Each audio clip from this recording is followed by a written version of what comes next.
болсын. Отыра беріңіздер. Бұл апта сіздер үшін берекелі, пайдалы, білімге толы апта болсын. Назар аударамыз, сабақ басталды.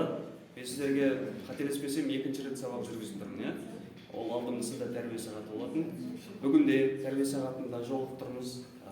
Осындай аманшылық күнде жолыққанымызға сіздермен өте қуаныштымын. Бүгінгі тақырып экология және оның заңдары. Ендеше бүгінгі тәрбие сағатына қош келіпсіздер. Сабақ еркін форматта, ешкімге баға жоқ, ешкімге ұрыспаймыз, ешкімді мақтамаймыз. Жай өз ойымызды білдіріп, экология деген не пәле екенін, не зат екенін, біздің өмірімізге қаншалықты керек екенін біз бүгін біліп кететін боламыз. Ендеше қош келіпсіздер. Бірінші, экология деген сөзбен бұрыннан таныс шығарсыздар. Ол не сөз? Қайда кесіктірдіңіздер? Табиғатты. Табиғат. Тірек сөздерден шығайықшы. Қандай? Тазалық, керемет. Қоршаған орта, тағы да. Экология десем не еске түседі? Сақтау, қорғау, тағы. Тазалық айтылды, тағы не бар? Жанашырлық, тағы. Жақсы. Бұлай түсінігіміз бар. Енді осыны қазір аша түсетін боламыз. Видеоны жүргіземіз. Бұл сабақта не істейміз? Не үйреніп кетеміз? Бүгін эко-жер деген нәрсені танысамыз, табиғат тазалығын сақтаудың маңыздылығын түсінеміз, өз жобамызды қорғаймыз, сіздер эколог ғалымның рөліне енесіздер және ғаламшарды сақтау ойынын ойнайтын боламыз. Жалпы 1:35 жарты сағатымызды сіздермен пайдалы, қызықты, көңілді өткізуге барымыз саламыз.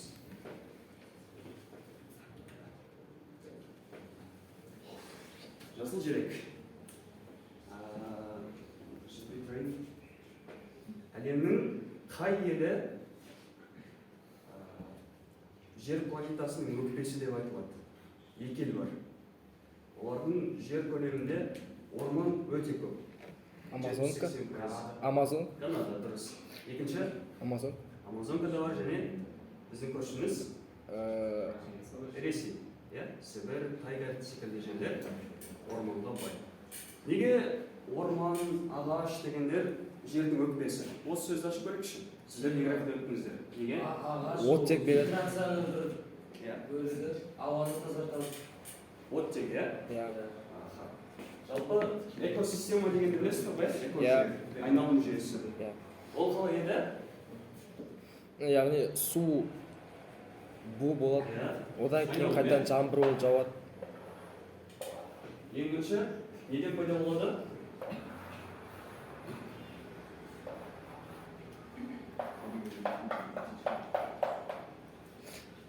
Күн нені буландырады? Суды. Суды. Конденсация. Аспанға кетеді. Бұлт болады. Сосын Ол қайдан жаңбыр болып жауады. жаңбыр болып, дүниенің заңы сол екеніне айналып тұрады екен. Бірақ өкінішке қарай, бұл жүйе әрдайым жұмыс жасай бермейді екен. Біз оны өз қолымызбен бұзады екенбіз. Мәселен, қалай бұзамыз? Ауаны ластаймыз. Ауаны ластаймыз. Қалай ластаймыз? Машина, завод. Тағы көміртектер, тағы. Ол қалай сонда ластайды? Не нәрсеге әсері бар? Оттектің мөлшеріне, ауадағы. Су буалған кезде бұл өзге қашан берген ол ұстап қалады. Сонда аспанның қанша қабаты бар? 3. Жоқ. 7 қабат. 7 қабат аспан егесі білесіздер? Қандай еді ол? Атмосфера, лизосфера. Жоқ. Азан қабаты деген қай қабатта болады? 4-ші. Қайсыда? Жерден бір 500. Жақсы. Сол азан қабаты біздің ұшып жатқан өміріміз, басқамыз, ұлы заттарымыз азан қабатын жұқартып жүреді екен. Ол жұқарған сайын мұны бір пленка болатын болса, тесік болады ғой. Сол оның тағы бір екінші зияны күннен келетін көрген сәулелер өтіп біздің денсаулығымызға да кері әсерін тигізеді екен. Сондықтан да үкімет, қай елдің үкіметі болмасын, өзінің шаруашылық мәселесінде орман шаруашылығын дамытуға барын салады. Мысалы, Қазақстан Республикасында қай жерлерді орманды алқап деп айтады? Қай жерлер? Семей. Семейді мақұл алайықшы. Семейде алдыңғы жыл не болды? Пазар. Қазақша? өрт. Иә. Ол өрт зиян ба? Иә. Қаншалықты зиян келтіреді? Біріншіден орман алқаптап жүреді, екіншіден көп көмірсутыл газын бөледі. Иә, және үшіншіден ішіндегі Адам, жануарлар. қызыл кітапқа енген жануарлар бәрі құрбан болады, Иә. Жақсы. Тағы да бір қызық облыс бар, ол жақта орманды өлке деп есептеледі. Сіздер айтсам қазір таң қаласыздар. Ол жақ шөлейтті аймақ бірақ қалай орман? Иә, Қызылорда облысы, ол жақта не егеді? Арпа. Неге мүмкін шөлде? Самаурынға салып қайнатсақ, шай тәтті болады деген қазақта түсінік бар.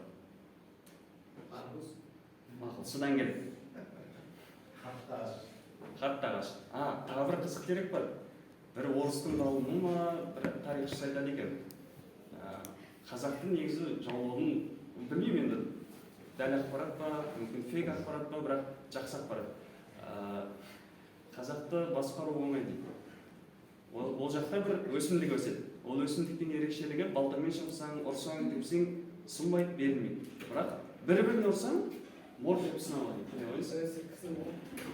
Ол қандай ағаш, қандай тал? Содан келеді. Екінші әрпі Е. Сексеуіл. Дұрыс. Сексеуіл ағашы. Қызылорда облысында 90% орманды сексеуіл құрайды екен. Сексеуіл не үшін егеді? Оны егеді кәдімгі. Не мақсатта? Шашлык жасайды. Шашлык үшін? Жоқ. Ол үлкен проблема. Ол тек Қызылорда облысының Қазақстанның мәселе емес. Одан ұшып жатқан тұз, солтүстік мұзды мұхитындағы мұздықтар бар ғой. Мәңгі мұздықтар деп айтады ғой. Соның тұздары, сол жердің тұзы суяқта ұшып жүр екен. Ал тұз мұзды ерітетін қасиеті бар. Егер ана мұздың бәрі еритін болса, Бразилияда деп тұрған Иисус Христос бар ғой, білесіздер ма? Қай қалада? Рио-де-Жанейродағы басынан келеді екен, ана судың бәрі ерітетін болса, бүкіл әлемді су басқаны сонша. Сонымен ол біз жасап жатқан қай ел, қай жер, қай аймақ кәдімгідей әлемге экологиялық апат тудырып тұрған.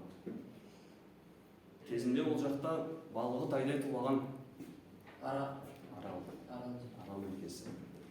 Сіздерге кеңес ретінде қосымша айта кетейін. Хан мен тер, Курляндия аралы, Соңғы парыз дейтін романдардың авторы кім? Білесіздер ма? Әбдіжәміл Нұрпейісов дейтін кісі бар. Сол Әбдіжәміл Нұрпейісовтің Соңғы парыз деген роман диалогиясын оқушыға кеңес беремін. Сондай да бір күн болған, сондай да бір түн болған дейтін әлемде ерекше туынды. Жақсы. Табиғатсыз, адамның табиғатсыз күні жоқ, табиғаттың оңайтарға тілі жоқ дейді. Табиғат туралы, жер планетасы немесе ауа райы туралы қандай мақал-мәтел білесіздер? Мысалы, қазір сәуір айы. Сәуір болмайды. Не болмайды? Тәуір болмайды. Жер өссе ненің көркі, қыз өссе ненің көркі? Қыз өссе елдің көркі, гүл өссе жердің көркі. Жақсы, мақал-мәтелді жарып қайтып сияқтыңыз, басқасынан шөлдейді. Енді сіздерге ағайыннан парақтарды алсақ болады ма? Үш парақ алсақ болады. Сіздерге мынандай тапсырма. Еркін үш топ бола салайық. Бәріңіз бірге салыңыздар. Бір жобада жол көрсететін шәкәрімнің өлеңінен жүзінде үш тақырып. Бірінші сіздердің қорғайтын тақырыптарыңыз сол. Сурет болып саласыздар ма, бірнеге саласыздар ма, менің таза қалам. Мүмкін өздеріңіздің қалауларыңызда ол қандай болу керек екенін салыңыздар, суретпен, жазумен, және қорғайсыздар білетіңіз. Екінші топ сіздер ғылым адам өмірін жеңілдетеді. Қандай технологияларды пайдалана отырып, өз қиялдарыңыздан да шығарсаңыздар болады. Әлемде жоқ, ешқандай әдебиетте жоқ бір нәрселерді ойлап тауып, қандай экологиялық ахуалды жақсартып, қандай нәрсе жасай аласыздар. Ал үшінші топтың тақырыбы ерекше, Супермен, Бэтмен деген секілді болады ғой. Сол сияқты Кремермен секілді бір батырдың, тазалықшы батырдың суретін салыңыздар. Спротысы бар ма, қару ретінде. Жақсы. 5 минут уақыт берсек жетеді ма? Жоқ. Аз ба? Мақұл, 6 минут. Ал сәттілік.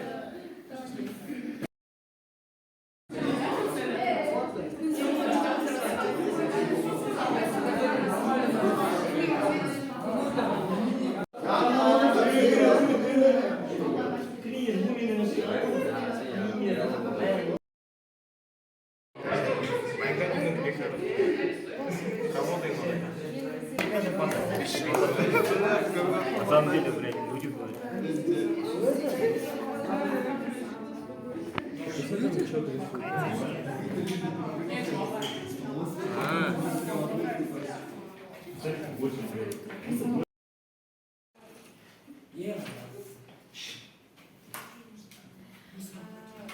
Biz bu suret, bu bizim Астана қаласы суретimiz.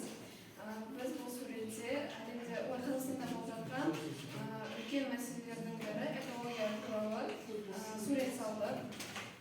Біз білетіндей Қазақстанда мегаполистерде, үлкен қалаларда ауа өте лас, зауыттардан, кәсіптерден ауа ластанады. Сондықтан біз бұл суретте Біздің музыкада 3000. Бұл қоқыс жәшігінің ерекшелігі, бұған тасталмаған мусорлар жан-жақта 50 метрлік қашықтықта көрсе, ол өзінің револьвер секілді пушкасымен атып жойып тастайды, испариться етеді. Қазақша? Бұл жақсы жері адамға зиян жоқ. Бұл только биорганикалық материалдарды жояды, органикалық емес. Жұмыстың мақсаты ол клинерменді суретін салу өз көзіміз бойынша. Біздің ойымызша ол осындай болады. Мистер Клинер.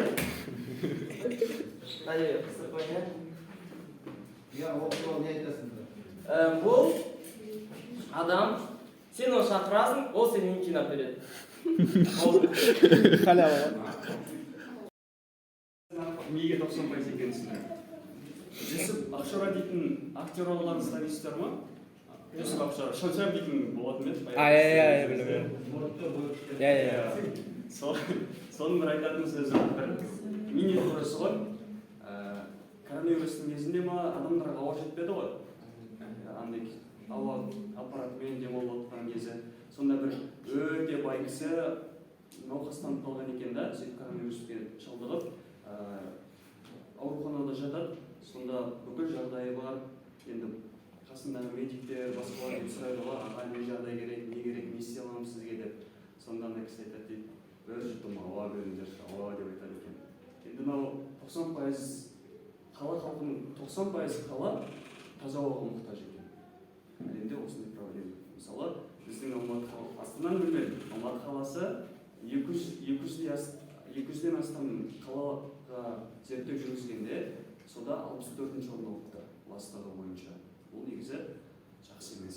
Ал мысалы, әлемдегі ең лас қала қай қала білесіздер ме? Дели, немесе Қытайдағы Пекин. Пекин қаласы. Онда нөмір 95-ші маскамен жүру кәдімгідей заңмен міндеттелген екен. Онсыз жүру де мүмкін болмаса керек.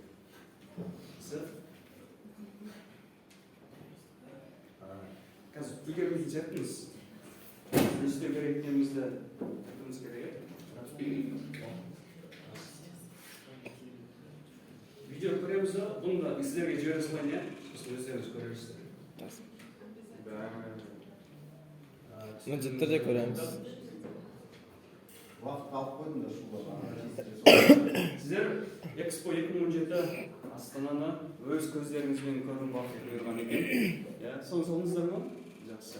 Сонда қандай энергияны алудың қандай жолын көрсетті бізге?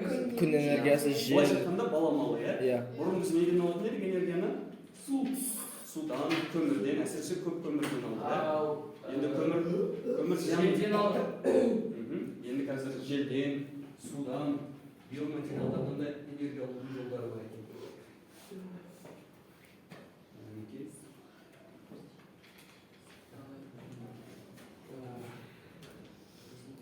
Сіздерге екі нәрсеге шақырамын. Екеуі қана табиғат біздің барымыз. Біз барлық киімді де, тамақты да, көлікті де, өмірімізге ең қажетті нәрсенің бәрін табиғаттан алып отырмыз. Егер табиғат бізге белгілі бір деңгейде сақылып қалатын болса, онда біз Илон Масктың жоспары бойынша расында да Марстан тіршілік іздеп кетуіміз мүмкін, бірақ ол мүмкін бе, мүмкін емес пе, бір Құдай аян. Сондықтан да ол табиғатты сақтау кімнен басталады? Ең бірінші өзімізден басталады. Чеховты тағы да тілге тиек етейік. Чеховтың бір арманы болған екен. Мен сол Чеховтың оқып, менде де сондай бір ой пайда болды. Ол Чеховтың «Дядя Ваня» дейтін пьесасында Астрид дейтін дәрігер бар. Оның бір арманы бар. Ол сол өзі тұрып жатқан Ресейдегі бір аймақта 10 мың түп ағаш егуді арман болған екен. Мен енді 10 мың демеймін, 1000 ағаш егуді өзіме мақсат тұттым. Қазір 100-ін еккен шығармын. Және тек қана ағаш емес, мүмкін болашақ шәкірттерде солардың санының көбейетін шығар деп өзіме алдап қоямын. Сонымен, екінші, және де судың да сұрауы бар. Кеше Тоқаев көрген боласыздар, әлемде бір ел болатын болса, ол ауыз суда көлік жууға да, кір жууға да, басқаға да әйтеуір пайдалана беретін ысырапқорлау халық біз екенбіз. Осының да алдын алу керек. Сондықтан да шарылдатып қойып суға ағыза беруге болмайды. Мысалы, бір елдер, бір халықтар, бір адамдар бар, тіс жуған кезде 5-6 литр суды бос қағызып жүреді екен. Құр тіс жуғанға болады. Ал тіс жуу үшін ғалымдар айтады, тек шөппен жуу болғаннан кейін бір стакан арнайы қылып қойып, сол стаканмен ғана аузын шаю, сол жеткілікті екен.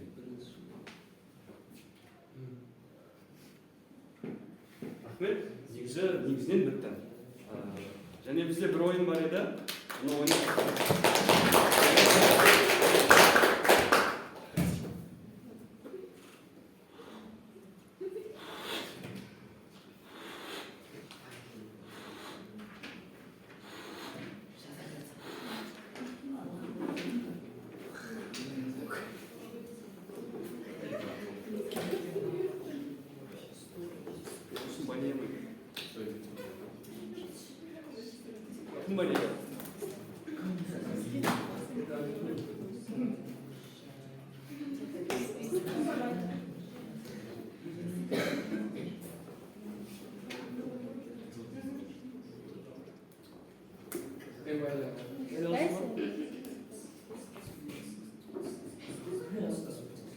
қалай сабақ ұнады ма сіздерге?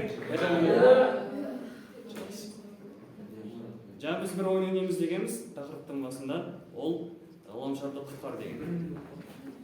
Мынау жер планетасы, сіздер бір-бірімізге оңай сұрақтар қойып өте А1 деңгейлі сұрақтарды қойып, сіздер сұраққа жауап беріп бір-біріңізге лақтырыңыздар. Кім жауап бере алмайды, ол шартты құлатады, сөйтіп планета құрдымға кетеді.